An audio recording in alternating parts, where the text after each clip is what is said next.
Bonsoir et bienvenue dans le tout premier épisode de Hightech 221 version 2018. Nous espérons pour cette année encore plus d'objets connectés, plus de choses amazing. À tout de suite. Nous démarrons ce premier élément de Sunutech avec une ITV du DG de l'ARTP qui nous parle des systèmes de régulation des coûts Internet.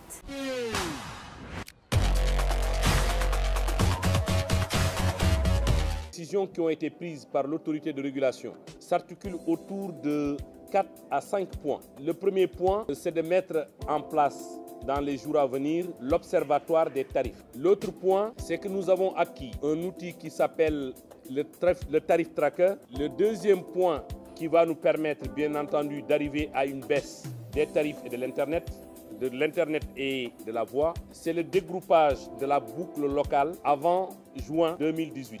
L'autre point qui va nous permettre également de tirer les tarifs vers le bas, c'est l'entrée sur le marché dans les jours à venir des fournisseurs d'accès Internet. L'autre levier, c'est l'arrivée dans les jours à venir également des MVNO. Ces opérateurs mobiles virtuels permettront également de rendre dynamique le secteur en baissant de manière significative, je pense bien, les tarifs de la voix à travers les MVNO, mais également les tarifs de données à travers les FAI. Voilà les quelques points que nous avons entrepris. Nous avons également entrepris ce qu'on appelle l'audit des coûts. Vous savez, le code des télécommunications dispose que l'autorité de régulation doit procéder à un audit annuel des coûts pratiqués par les opérateurs. Cela veut dire que les opérateurs auront la charge de payer ceux-là que nous aurions choisi pour auditer les coûts qui sont appliqués par les opérateurs pour voir est-ce que ces coûts sont conformes. Je pense que nous allons continuer à explorer cet acte pour voir exactement est-ce que les opérateurs pratiquent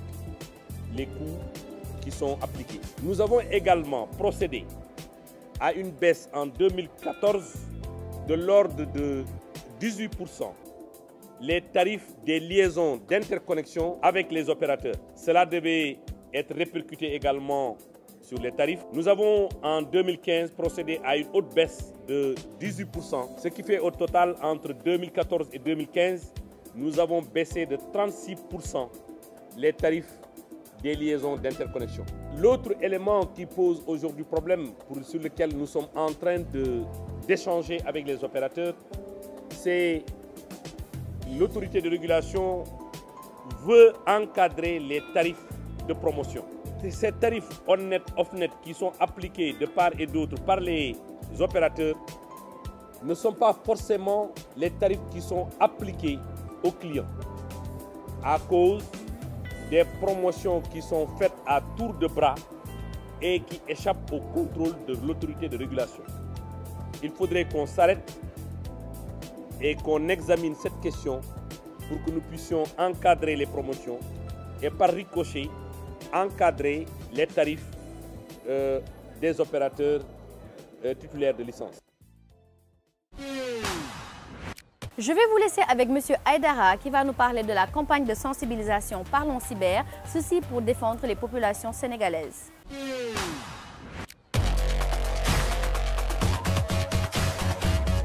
Parlons Cyber est une campagne nationale pour sensibiliser la population sénégalaise à la cybersécurité et au bon usage du numérique. Donc voilà, juste parce que nous vivons dans un monde hyper connecté, hyper digitalisé, où au quotidien, les citoyens utilisent donc les technologies de l'information et de la communication, utilisent donc les médias sociaux, manipulent des informations parfois sensibles, parfois stratégiques. Donc nous nous sommes dit, alors il est temps que ces citoyens, donc nous, que moi, vous et autres, que mon fils, soient sensibilisés donc voilà, par rapport à une utilisation responsable de ces médias. Par rapport à la population, comme je l'ai dit, c'est la population donc, voilà, qui utilise. Vous avez votre smartphone et vous y mettez des informations. C'est des informations donc, qui sont parfois sensibles. Aujourd'hui, imaginez, vous mettez sur votre smartphone des données sensibles, donc des vidéos de vous, des données qui sont compromettantes et que vous perdez le téléphone, le smartphone, quelqu'un d'autre là-bas et prendre vos données et les stocker donc, et les mettre en ligne. Et là, ça peut nuire donc, voilà, à votre personnalité. Donc, voilà. C'est ça. Donc nous leur disons, faites attention, avant de mettre quelque chose sur Internet, réfléchissez bien. Donc voilà, il faut être responsable vis-à-vis de ces systèmes d'information. Dans ce TechZoom, nous allons parler de l'ensemble des outils qui sont mis en place pour protéger le cyber-environnement.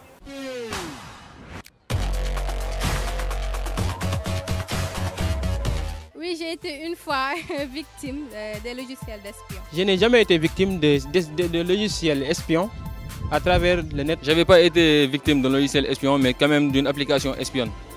En fait, l'application, elle crée une discussion, comme si c'était moi qui faisais la discussion, or que ce n'était pas moi. Non, j'ai jamais été victime des logiciels d'espions. On a essayé de me pirater une fois au niveau de ma boîte Gmail. Non, désolé, je n'ai jamais été piraté. Oui, une fois sur Facebook. J'ai jamais été piraté, mais en fait, moi, j'ai piraté. J'ai été piraté une fois en Facebook. Avec un logiciel, on s'amusait avec des potes. On m'a dit que si tu valides, ce sont des escrocs qui vont essayer de vous enlever quelque chose. J'ai connecté cette machine avec la mienne. Je me suis méfié. Je n'ai pas lu. En fait, c'était un gars qui voulait m'intimider, quoi.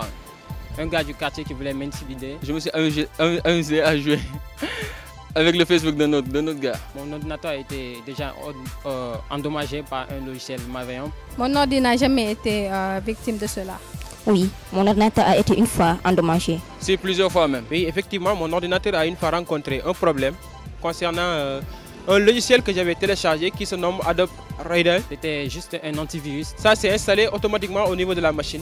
Et ça a fait 10 à 15 minutes, la machine a arrêté automatiquement de fonctionner. La souris n'arrivait plus à marcher. J'étais obligé maintenant de réinstaller la machine et ça m'a pris beaucoup de temps. Il a fallu que je réinstalle la machine. À la suite, c'est après que j'ai su que c'est ce logiciel-là qui avait endommagé la machine. Donc j'ai pris égard à ne plus télécharger ce genre de logiciel. Bonsoir Basile, alors aujourd'hui qui est ton invité?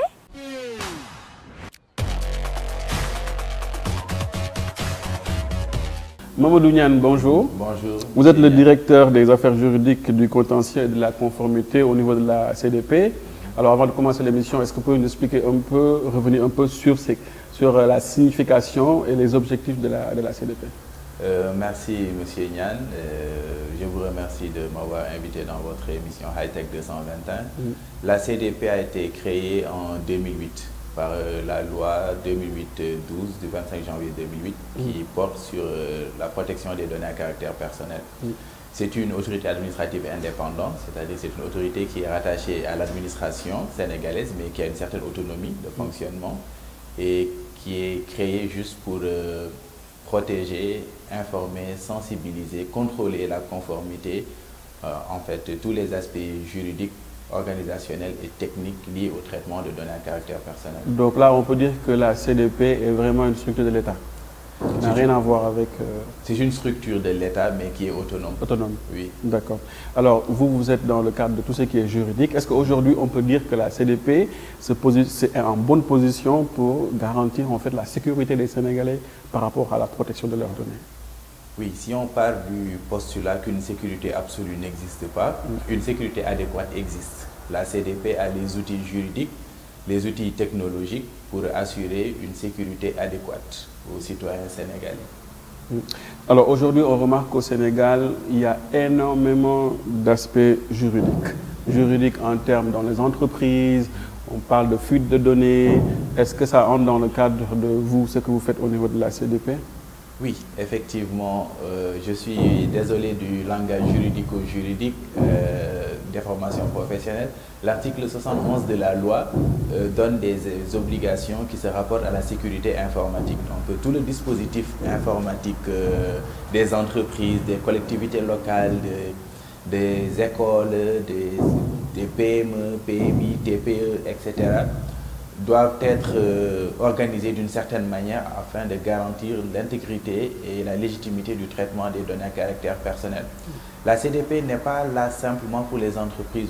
La CDP est là pour tout le monde en réalité et tout le monde est assujetti à l'obligation de se conformer à la loi de 2008. Comme le Sénégalais lambda? De l'État au Sénégalais lambda. Tout le monde doit s'y conformer en fait et la CDP veille à ça. Alors, les Sénégalais se plaignent souvent sur Internet, vol de données, tout ce qui parle de pornographie, cybercriminalité. Est-ce qu'aujourd'hui, au niveau de la CDP, vous donnez une place importante à cela? Est-ce qu'il y a des exemples d'affaires qui ont été élucidées au niveau de la CDP? Oui, donc effectivement, il y a beaucoup de manifestations de cybercriminalité qui inquiètent la population sénégalaise. Donc les exemples que vous avez donnés, nous avons quelques illustrations. Par exemple, je ne dirais pas de fuite de données. Pour l'instant, nous n'avons pas de cas de fuite massive de données. Mais il y a quand même quelques problèmes organisationnels à sécuriser les données. Et cela peut aboutir à une fuite de données. Récemment, la CDP a mis en demeure 2 structures. Cela rejoint les 3 autres mises en demeure qui ont précédé. Donc là, la CDP a pris la responsabilité d'aller contrôler sur site comment les données sont organisées, comment la sécurité est gérée. À chaque fois, la CDP a attiré l'attention de la population sénégalaise en publiant les mises en demeure. Cela veut dire que nous n'attendons pas qu'on nous notifie des fuites de données ou des failles de sécurité. Vous allez nous allons à la source justement de ces failles ou de ces fuites. Mais est-ce qu'aujourd'hui, avec tout ce qui se passe sur Internet, est-ce que la CDP est en train de faire véritablement son travail? Parce que souvent, on voit des rapports. Est-ce qu'il y a des suivis pour le Sénégal lambda qui ne sait pas comment faire en fait pour lutter contre, par exemple, la cybercriminalité ou etc. Oui, il y a des suites. En fait, l'obligation de réserve nous limite un peu dans la communication, mais il y a des suites. Nous recevons beaucoup de plaintes de la part de particuliers suite à des publications de vidéos intimes, de photos intimes, etc. Donc, lorsque ces personnes se déplacent au niveau de la CDP, il y a 2 niveaux de traitement. Puisqu'il s'agit de cybercriminalité, le code pénal a vocation à s'appliquer. Dans ce cas, nous mettons en relation la personne avec les forces de défense et de sécurité, plus particulièrement la police ou la gendarmerie, et avec le parquet. Donc la personne va déposer une plainte, la police ou la gendarmerie, le parquet va faire son travail. En même temps, la CDP essaie aussi à son niveau de faire son travail. Nous avons souvent le contact de Google ou le contact d'autres plateformes, d'autres filiales ou des plateformes qui diffusent ces données. Nous les interpellons directement pour demander l'effacement de ces données ou pour demander le verrouillage de ces données, suppression d'une URL, suppression de contenu, etc. Parfois, nous avons de bonnes réponses, les vidéos sont supprimées autres. D'autres fois, c'est un peu plus compliqué. Donc, mais la CDP a un dispositif de suivi. Selon vous, qu'est-ce qui pose problème? Pourquoi il n'y a pas souvent ces réponses-là? Les gens ont tendance à ne pas répondre ou c'est juste qu'il y a un souci? C'est le caractère international et ouvert de Internet en réalité, puisque la localisation du site incriminé ou bien la localisation du serveur qui héberge ces données ne se trouve pas au Sénégal. La localisation est difficile. Donc si ces données sont postées à partir d'un pays tiers ou ces données sont hébergées dans un pays tiers, nous avons des difficultés d'avoir une réponse immédiate. Et le citoyen peut ne pas comprendre que la procédure dure, puisque nous devons nous référer aux autorités de protection de ces pays tiers et suivre la procédure de demande de suppression. Et on nous demande souvent de justifier la suppression. Exactement. En quoi cette vidéo ou cette photo est attentatoire et de justifier l'existence. Parce que sinon, on ne va pas l'accepter. Alors, on parle d'affaires juridiques, contentieux et conformité. Aujourd'hui, depuis que vous êtes là, combien d'affaires juridiques eu à faire? La conformité aussi, est-ce que les entreprises sont en train de faire le travail comme il faut? Oui, si vous regardez les rapports de la CDP, les 3 derniers rapports, 2014, 2015, 2016, vous verrez que nous avons traité plus de 1000 dossiers. 1000 dossiers? Oui. Ces dossiers concernent à la fois des mises en conformité, des plaintes, des demandes d'avis, des signalements, etc., ou des missions de contrôle. Donc, c'est en fait l'ensemble de nos activités. Par exemple, pour les systèmes de vidéosurveillance, pour les systèmes biométriques, pour les systèmes d'alerte professionnelle, pour le traitement de données de santé, etc., les responsables de traitement, c'est-à-dire les personnes pour qui on collecte et on traite ces données, doivent déclarer ces traitements au niveau de la CDP ou solliciter l'autorisation préalable avant de transférer les données des Sénégalais à l'étranger. Donc cela concerne ce qu'on appelle les formalités préalables. Mais à côté des formalités préalables, il y a les missions de contrôle, il y a les demandes d'avis qui émanent de l'État, d'entreprises ou de simples citoyens. Il y a ensuite les signalements, les pétitions, etc. Donc l'ensemble de cette activité-là, aujourd'hui, dépasse pour ces 3 années plus de 1000 dossiers. Alors il nous reste juste 1 minute avant de terminer. Aujourd'hui, c'est vrai que les Sénégalais, on parle beaucoup des données personnelles, mais les Sénégalais en général n'est pas trop impliqué, mais ne connaît pas en général la signification. Qu'est-ce que vous êtes en train de faire en quelques minutes pour essayer d'aider ces Sénégalais-là? Oui, donc nous avons entamé un vaste programme de sensibilisation. Donc nous avons déjà tenu un CRD au niveau de Thiès. Nous avons commencé une activité qu'on appelle l'éducation au numérique avec le lycée Galandou Diouf. Nous le faisons au niveau des établissements. Nous sommes en partenariat avec le SMT. Donc nous avons un ensemble de supports de communication qui nous permettent de sensibiliser sur ces données. Et là aussi, nous essayons d'expliquer aux Sénégalais lambda qu'est-ce qu'une donnée personnelle, puisque pour faire rapidement la généalogie de la donnée part de l'information. Mais l'information en tant que telle, pour être pertinente, une donnée doit être structurée. C'est-à-dire qu'on donne à l'information une forme exploitable et un sens qui soit intelligible. Deuxième palier, c'est le rattachement de cette information à un individu. Il ne faut jamais oublier que la loi de 2008 ne protège que les personnes physiques, pas les personnes morales. Nous sommes là pour protéger les individus. Donc il faut que cette donnée structurée soit rattachée à un individu. Ensuite, la loi procède par catégorisation des données sensibles, des données biométriques, des données génétiques, etc.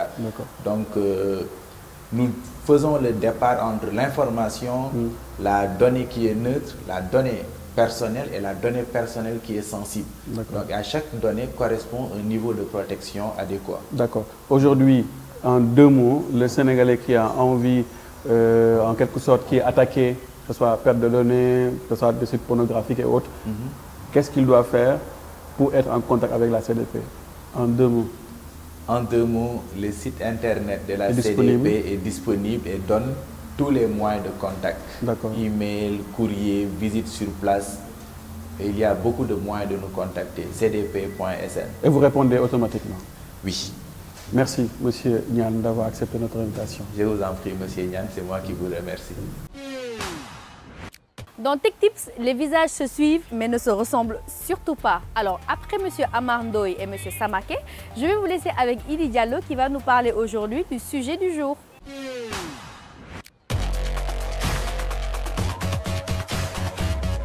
Bonsoir, aujourd'hui on va parler de la connexion Internet toujours, et cette fois-ci de la gestion de la bande passante. Au niveau des entreprises, ils font des investissements pour avoir une bonne connexion Internet, mais très souvent, ils se plaignent, disant que la connexion est trop lente. Derrière, si vous achetez une bonne bande passante, disons par exemple une bande passante de 10 à 20 mégas, et que vous ne faites pas une gestion correcte derrière de cette bande passante, toujours vous aurez des lenteurs.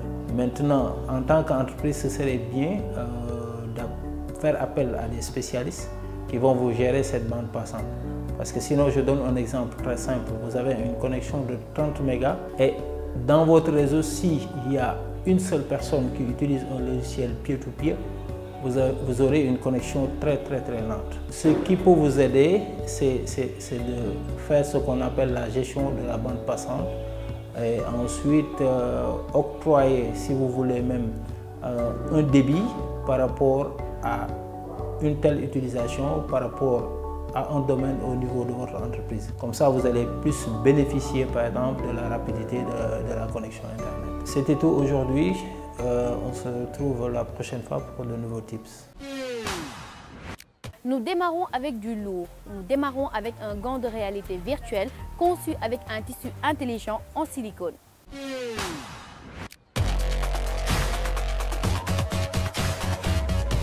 Pour atteindre une telle précision et un tel réalisme, ce gant de réalité virtuelle AppX a été conçu avec un tissu intelligent en silicone, composé de petites poches d'air qui constituent des actionneurs haptiques plus nombreux sous les doigts, plus sensibles et bien moins sous les paumes et dans le creux de la main. Lorsque vous touchez un objet virtuel, ces centaines de bulles se gonflent et font sentir à votre peau une sensation identique au véritable toucher. À part cette seconde peau, il est également possible d'ajouter une autre couche constituée cette fois-ci des micro-canaux à travers lesquels circule de l'eau pour permettre de ressentir les différentes températures. Ce gant révolutionnaire permet également de simuler un retour de force pour appliquer une résistance allant jusqu'à 2 kg sur chaque doigt. Est-ce que vous connaissiez le robot chien Spot Mini? Non? Bien, vous allez le redécouvrir, mais cette fois-ci dans une nouvelle version.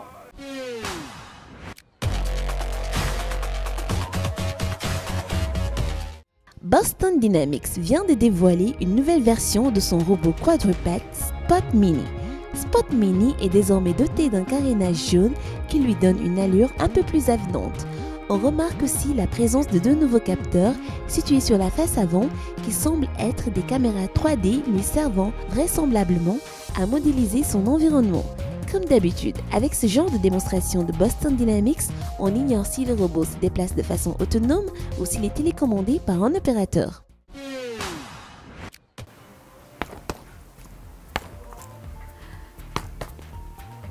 Donc, tout ça pour vous dire que le numéro de Hightech est fini. J'espère que vous avez aimé et surtout, gardez la forme. Ça, c'est le secret d'une belle silhouette.